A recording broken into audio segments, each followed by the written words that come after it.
All right, what's happening, APLers? Here with the Week 11 preview. Special guest tonight, fantasy football expert Chris Daggy. Welcome. Thanks, buddy. Good to be here. All right, thanks for joining. And we saw a Gopher win tonight, so it was fun. We did, Scotty Ma. Yeah, and now we'll talk about fantasy football. So first matchup of the week is your team here, featuring Tyler Conklin versus Jake's team, featuring Courtland Sutton. You may have some better guys than that, but I like the pictures. Yeah, they're just trying to mix it up instead of having it be Dak every week. Fair enough. Tired of that fucker, so we'll go elsewhere. So quarterback here, that is in the way. Stafford, it's the Seahawks. Been an okay matchup. Their outside corners are good, but Washington threw all of them last week, so maybe there's some upside there. But Stafford's back, 304, and then Dak for 340. Like Dak usually has 340 by halftime lately, and this is another big matchup against big like point spread game where the Cowboys are supposed to blow out the Panthers. So we'll see what happens here. Thoughts? Not until we get to like the I kind of have comments at the end of everybody's lineups here, but no, just kind of reintroducing myself here, guys, because probably haven't seen me since the draft because I haven't really been relevant. And hope you're all really excited to take fantasy football advice from me coming up to the games tomorrow. So buckle up. Cheers. All right, so we'll move into running backs. James Conner gets the Texans. The game's supposed to be a shootout, so maybe get some stuff going there. Kyler makes it fun again. And Royce Freeman against the Seahawks, 42 points. Probably not super exciting there, but like maybe he gets a big run. I don't know. So, may change tomorrow too. Who knows? Could. No way of knowing.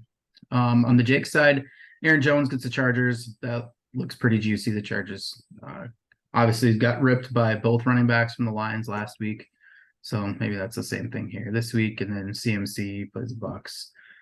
Their run defense is a little tougher, but it's CMC. He's matchup proof, so solid looks both there.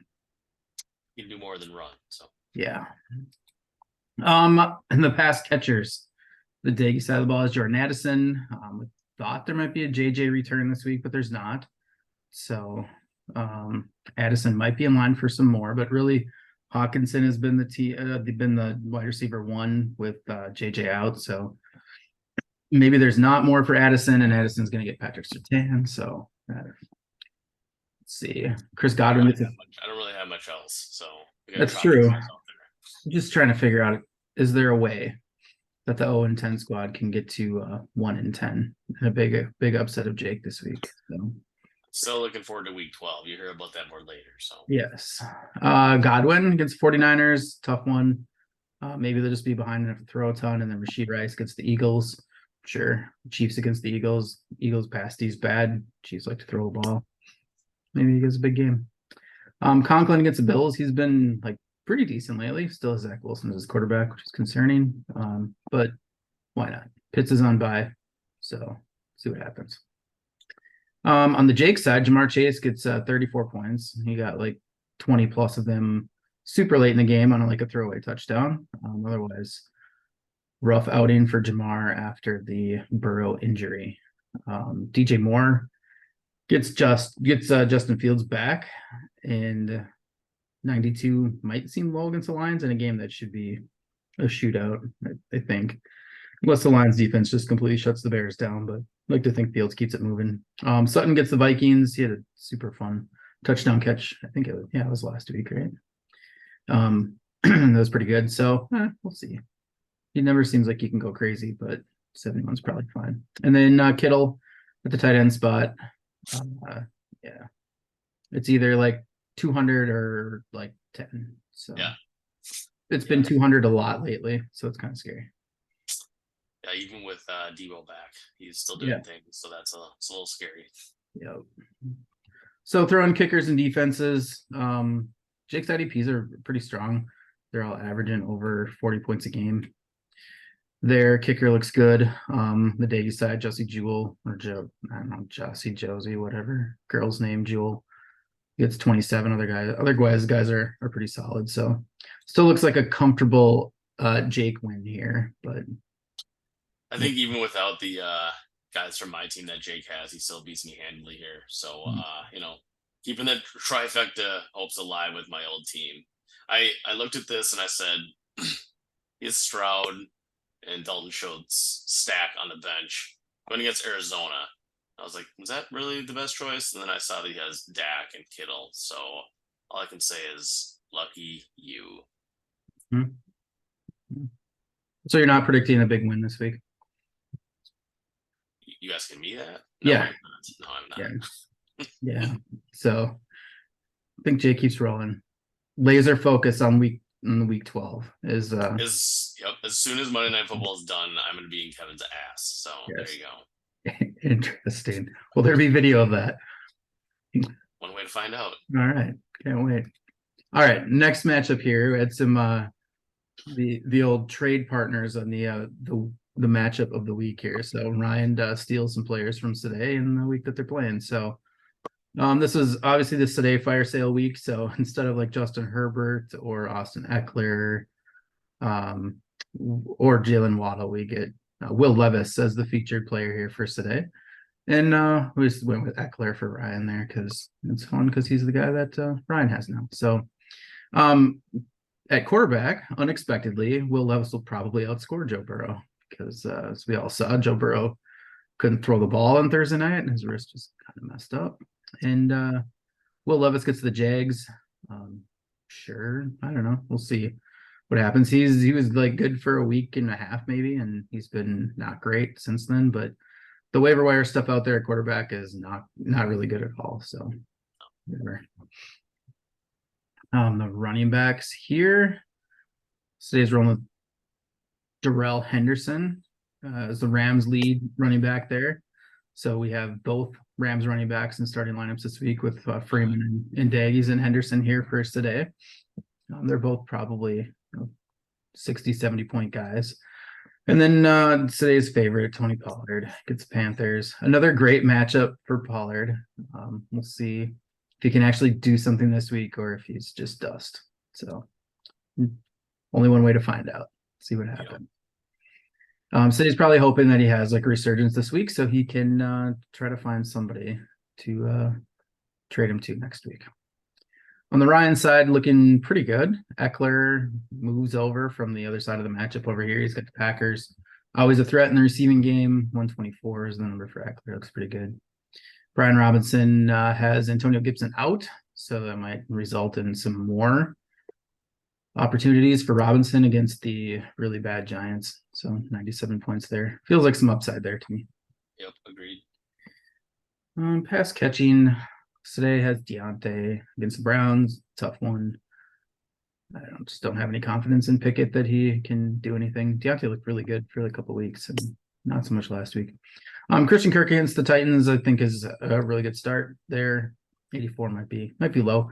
Kirk's just been solid all year, other than week 1. So gonna feel good there. And then Puka, same as on the other side of the matchup here with Ryan. Both Puka and Kupp get Stafford back against the Seahawks, and should be a decent matchup there. So feeling good.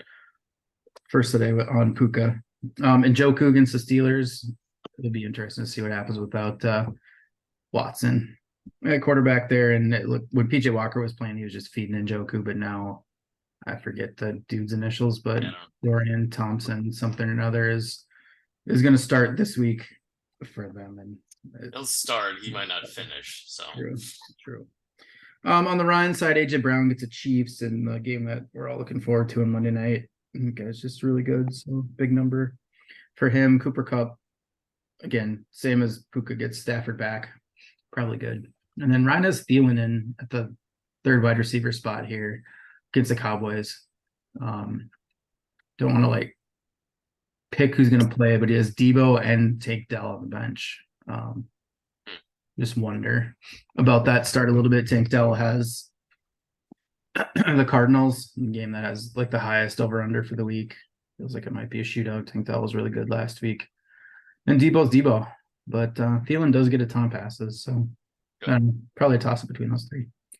I've seen Thielen kind of trail off the past few weeks. Plus, I've been betting on him in DraftKings and or underdog, and I won't this week, so he'll probably go nuts. So there you go. That works. Laporta gets the Bears. He's been good all season. Maybe like a little bit less lately with all of the Lions' weapons back, with Jameson Williams playing more lately, and Montgomery and Gibbs in the lineup. Be a little less for Laporta, but he's still really good. So always a threat to go nuts. So about 20 there. Yep. Kickers and defense all looks pretty equal here on both sides. So numbers are saying Ryan in a very narrow margin here. I lean Ryan just because I think he has guys like Eckler, AJ Brown, Cooper Kupp, Laporta that can go nuts. And I don't see that on today's roster. I think there's guys that can. They just haven't done it a lot this year outside of Puka. So yeah. I don't know. My comments on this, I only have a few things for today. It's like, hey, welcome to the extra pick party for next year. I thought I was going to be the only one, that I ran my mouth, and now there's two others. So there you go. Hmm. And then, like, for Ryan, obviously you already said this, but the Joe Burrow, that hurts a lot. But getting Eckler and then Eckler and JT after the bye for the rest of the year looks pretty scary. With those wide receivers as well, it's pretty formidable. yeah. Getting some late breaking news though, that from Carissa Thompson, that Andrew Luck is actually going to be coming back to the NFL, so he can probably pick him up off the waiver wire in a few weeks here. So that's good. Nice. That is going to fill in really well Mm-hmm. there, that quarterback spot. So he's going to play for the Bengals then? Is that what she's saying? That's what she told me just now. Yeah, she's actually in my house. So yeah. Ooh, nice. Don't tell the wife. All right. Nope. Secret safe with me. All right. Next matchup is me versus Tank. Ooh, forgot to do the timing here. So the background is Andrews. I figured for my 5th round pick, I should at least get one more featured picture of Andrews, even if it is of his ankle getting shredded there by Solomon's Logan Wilson. But anyway, so we'll just look at the whole matchup here. So on my side, I'm going Tua over Josh Allen. The Jets have been stymieing everybody pretty much at quarterback. Josh Allen struggled to 280 points in week 1 against the Jets. So I'll give him a week to figure out if the new offensive coordinator can change some stuff and hopefully have an easier matchup. So we'll go with Tua against the Raiders at quarterback. Tank gets a newly acquired Jalen Hurts to roll in there, and he gets the Chiefs in a big time fun matchup. So I feel like even though the points are pretty even, I feel like Hurts has more upside potential there of those two.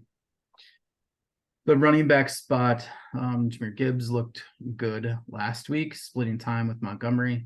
Both those guys seem like they're startable. Bears defense is actually decent against the run.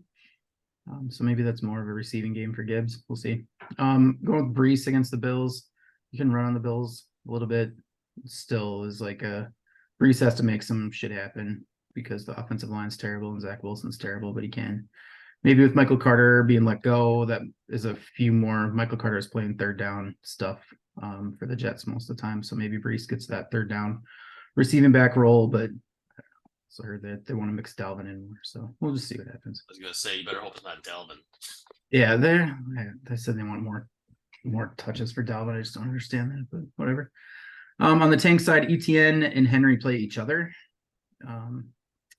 Both guys are good, and both guys can go nuts. So I just want that game to get over as fast as possible. But I think it's a good matchup for both. The Titans were a tough defense to run against earlier in the year, and it's kind of backed off a little bit. So wouldn't be too worried about ETN getting shut down by those guys. On the pass catcher side, I'll be hoping for lots of Tua to Tyreek, the long bombs, and not too scared of anybody in the Raiders defense to be able to slow Tyreek. So feeling good there. CD's just been a machine for the last, I don't know, most of the season, but it seems like especially the last 3 weeks. I think he's 500 yards in the last 3 weeks receiving. So see if that keeps up against the Panthers. Then Amon has been a reception machine lately. Again, Bears defense might be better against the run than the pass, so maybe that's a few more passes to Amon. Mark Andrews got 48 on Thursday night before he went out for the year. So that's what my pass catchers look like. On Tank's side, Ayuk gets a Bucks. I think he's always a threat for more than that. He's really good, but they have a lot of mouths to feed there. So I feel like there's upside definitely, but it might be capped by those other guys. Diggs can go nuts any week, gets the Jets. So they got two good corners there that can keep him in check, but I would guess that the new offensive coordinator is going to just try to feed the ball to Diggs. So I think that's a good spot. And then Devonta against the Chiefs on Monday night. Devonta's target share has gone up went up a lot last year when Dallas Goedert was out. So that 78 to me feels low. I think it's a good spot for Devonta in what should be a shootout game. And then on the other side of that is Kelsey against the Eagles. I've talked about like all season. Everybody knows the Eagles can't defend the pass. So Kelsey should be the man. Maybe 200 by halftime like Hawkinson had last week. Kickers and defenses look fairly equal here, and it's a super, super tight matchup here between Tank and I. I think Tank gets it done on Monday night. He's just gonna have. I just think that game is gonna be a lot of offense. So having Hurts, Devonta, and Kelsey all in that game should come out on top. It'll be fun. I think some others that we're gonna get to next. Also think that game's gonna be fun. Just comments on your lineup. Last week, I think your receivers went for over 600, which is terrifying. And I think you have guys on the bench that are probably equally as good as these three. So that to me is the thing to watch. Like if these guys go, you have Keenan on the bench. Wow, that's crazy. Yeah. Like if these guys go off, then that's terrifying for the rest of the year. Obviously, Mark Andrews hurts, but I think like you have a lot of other pieces that you can plug and play here. Hopefully, a tight end. You have a good tight end on the bench as well. I think in Kincaid, so maybe he's the guy next week. But those receivers are just absurd. So I don't know. My comments for Tank would be, Kelsey coming back from Argentina. Hopefully, he's got his mind right for that game after the bye week. He's not in La La Land with Swifty anymore here. But also Diggs, a little bit of a potential lake effect PR shitstorm happening here, kind of a drama queen. So I don't know. We'll see how that goes. Maybe he gets fed. Maybe he doesn't. Maybe they go to Kincaid. Maybe they go to I don't know. Who's the other guy? Wiz Khalifa. I don't know what the fuck his name is. But anyway, so I don't know. Well, that's my comments. Like if he doesn't have Kelsey go crazy, then you probably will win this one. But I agree with you. That's the one to watch there. Also Tank. I think Meat Sauce texted me earlier and he said get fucked. So there's that. Moving on to the next one. Oh, forgot my shit again. Corey versus Greg. The matchup over here in the Diane Lane division. As Greg said, it's a winner go home week this week. I don't know if that's mathematically true, but either way, it's a big game. Big game for Greg. Needs a big win. He made some moves this week that the rest of the league question. So, it's a big week for Greg to prove he knows what he's doing. So, on the Corey side of the ball, we'll start with the quarterback. Talked about this game a lot. Mahomes gets the Eagles. 383 is the number. Seems like a minimum, maybe more than that. Isn't anybody that like really catches the ball other than Kelsey, but it doesn't really seem to matter. So he'll spread it around. Eagles suck defending the pass. So big number there. Purdy gets the Bucks. 303 is the projection. Let's see. I think it just depends how long they stay in the game. If the 49ers need to pass more, they'll be able to do it. The Bucks haven't been great at stopping the pass. Feels like there's a little more. Then 303 as an upside for Purdy. At the running back spot, Corey's going Jerome Ford against the Steelers instead of Pacheco against the Eagles. I think that's probably the right call. Eagles D line is really good. And Pacheco's been fine, but he hasn't been like crazy good lately. So Jerome Ford has been pretty solid. So I think that's a good spot there. Yeah. And then Josh Jacobs against the Dolphins. It's always a good Josh Jacobs start. His new coach wants to feed him the ball constantly. So he catches passes, does it all. Pretty, I think, decent matchup against the Dolphins. The game will score a lot of points, so why not? On the Greg side, Greg has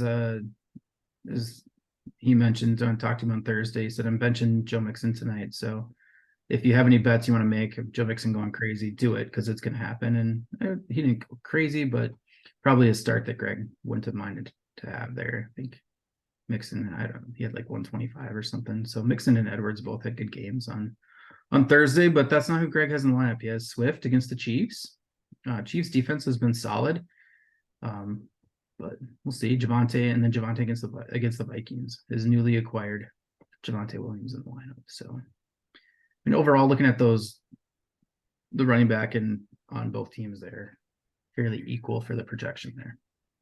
On the pass catching side, Corey has Devontae against the Dolphins. Hasn't been as great with Adrian O'Connell at quarterback, but they're going to need to throw a lot to keep up with the Dolphins. So looks all right.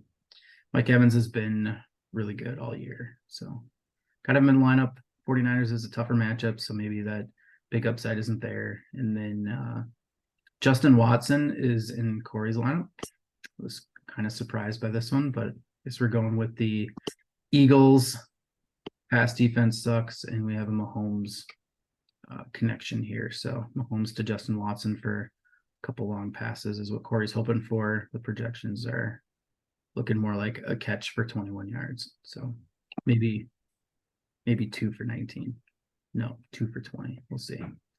On Greg's side, receivers are interesting. Tyler Boyd played on Thursday and did not do what he did last week with Higgins out and only got 25. It's not a great number from him there. So Greg's probably disappointed in that. Nico Collins gets the Cardinals. He's fresh off the IR and into a great matchup with quarterback who's chucking the ball everywhere. I like that one. And then DeAndre Hopkins against the Jags. He had like his just breakout. I shouldn't say breakout, but huge week a few weeks ago with his 3 touchdowns and hasn't done shit since. So we'll see. He's always a threat to do stuff, but just hasn't been consistent. The tight end spot, Corey's got Cole Kmet over Evan Ingram. Seems like a good spot there. Cole Kmet's been really good all year. And then Greg has a newly acquired Trey McBride going to the Texans for 136. McBride's been over 200, and every week he's had somebody other than Clayton Tune throwing him the ball. So could be a really good spot there. Greg goes with Greg Zerline at kicker. So the kicker whisperer has Zerline there with the young ho on bye. And then IDPs look to favor Greg a little bit there. So in the end, Corey also gets it done on Monday Night Football as Mahomes rips the Eagles pass defense apart. That's all I got. I'm gonna key on 2 things here. So obviously you talked about Justin Watson already. I was already thinking like if I say anything here, he's could easily be like the no shit winner of the week or the rotter winner of the week. That's just my 2 cents. I was thinking maybe we thought this was Randy Watson instead of Justin Watson, but could be wrong. The only other thing I think about here with Kmet, like, yes, he has been a monster. With Fields coming back, is he going to want to pump it to DJ Moore to try to keep up with the Lions? So, like, we'll see on that. Be interesting to watch. Greg, basically a new lineup. So good luck with that. But I'm not going to focus on most of it. I'm going to focus on the bottom right portion of it. So I don't see an IDP here named after like a cartoon dog. So I was like really confused like what was going on. So here's my 2 cents. I can only assume that like we're just gearing up for like a late swap tomorrow to pick up Ryan Shazier potentially. And I think the good news is he's working at a gas station. So this is a perfect Cinderella story setup for Greg. So good luck to you, Greg. In the last matchup of the week, probably the most anticipated for me. I know there's been plenty of shit talked so far this week. My top, next week too. It might be, what was that? It's going to continue next week too. Nice. Like it. My favorite, it might be my favorite one of the year. Solomon makes a trade with today to pick up Herbert and Waddle. And he texts Ross and says, "Look what daddy did." So big fan of that one. So, all right. So we got a quarterback who has a higher upside than Trevor Lawrence in Solomon's lineup here as Justin Herbert. He goes on the road to play the Packers. It's not exactly like a like upstart, fast-paced game, but it's better than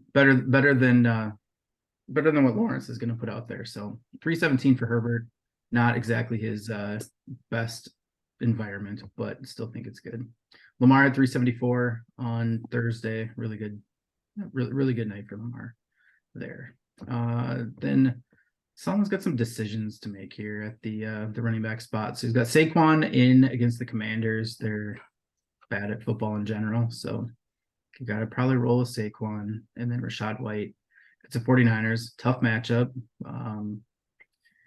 Their D line is like ridiculous, but Rashad White does a lot of his work in the passing game, and their Bucks are going to need to pass a lot to keep up with the 49ers. So Rashad White's in here.